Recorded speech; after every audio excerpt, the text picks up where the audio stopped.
Tous les lundis matins à 7h35, on reçoit une petite carte postale. Ça nous fait toujours plaisir chez Happiness. La carte postale de qui ? De Noah. En fait, c'est Noah qui vient directement nous l'apporter. C'est le meilleur des facteurs, Noah. Voilà, c'est tout ce qu'on peut dire avec cette carte postale. Enfin, non, on va pas dire que ça, parce qu'aujourd'hui, Noah, avec toi, on part à la découverte d'un fil d'eau qui traverse l'histoire et la ville, le canal de l'Ourcq. De sa source dans l'Aisne jusqu'au bassin de la Villette à Paris, il a nourri, mon cher Noah, la capitale et façonné ses paysages urbains et industriels. Ouais, c'est tout à fait ça, Kevin. Nourrit et façonné les paysages urbains.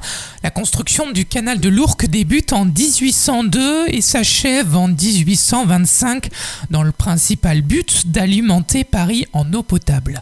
Mais son histoire commence bien avant, on va dire vers le XVIe siècle. La rivière Ourcq est donc canalisée pour transporter le bois de la forêt Retz vers Paris. On va avoir des ingénieurs successifs, Léonard de Vinci à Louis de Regmort.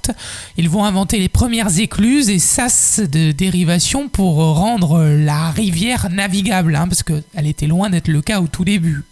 Au fil des siècles, le canal va être remanié, ajout de 5 écluses, élargissement de son gabarit et aussi construction d'usines pour alimenter Paris en eau.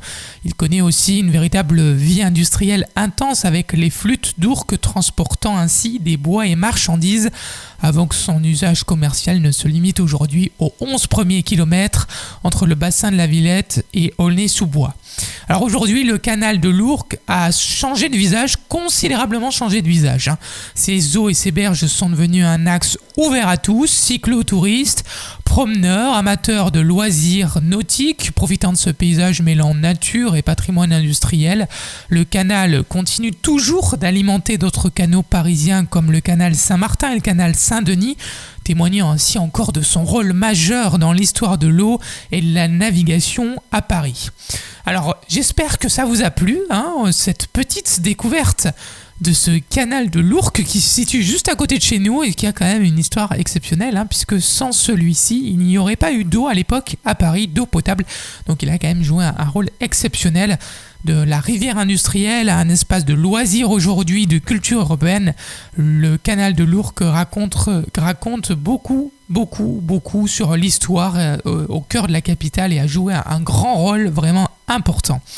Moi, je vous retrouve la semaine prochaine. Voilà, on re-signe le même rendez-vous à la même heure, 7h35, la carte postale pour donc redécouvrir un autre endroit de notre belle région.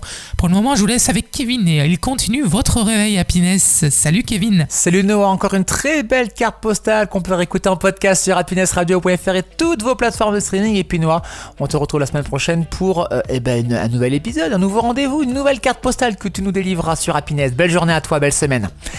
Dans 5 minutes, sur votre radio locale, que faire dans l'Oise, que faire à Amiens, et de bien beaux rendez-vous à ne pas louper. On va encore s'amuser dans l'Oise, dans la Somme. On en parle dans Code 9 l'agenda. C'est juste après votre playlist qui reprend vos souvenirs années 2000-2010. L'hit du moment, c'est maintenant tout de suite pour bien commencer votre journée sur Happiness.